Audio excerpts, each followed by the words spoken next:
Science हमें बताती है कि अगर कोई भी एक डॉट मौजूद है, उस डॉट को देखने के लिए आप 360 जाविये इस्तेमाल कर सकते हैं, जिससे उस डॉट को देखा जा सकता है।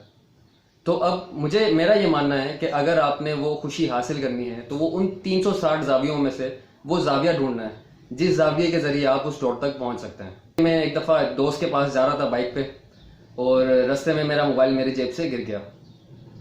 जब मुझे ये पता चला कि मेरा मोबाइल गिर चुका है तो मैं बहुत परेशान हुआ, और मैंने जो बचपन से मेरा आजमूदा नुस्खा था दुरूद इब्राहिम पढ़ते हुए और वापसी की जानिब घूम गया और देखता गया रोड को खंगालता हुआ कि कहाँ मेरा मोबाइल है।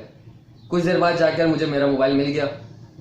मोबाइल चूंकि महंगा था तो उसको उठाते ही सबसे पहले मैंने उसकी जांच पड़ताल की, और उसकी पुष्ट पे एक शीशा था जो मैंने देखा कि उस पर कोई टायर गुजरा है और वो एक बाल आ गया है उसके ऊपर। वो देखते ही मेरा दिल बहुत ज़्यादा अफसुर्दा हो गया कि इसके ऊपर ये बाल आ गया है।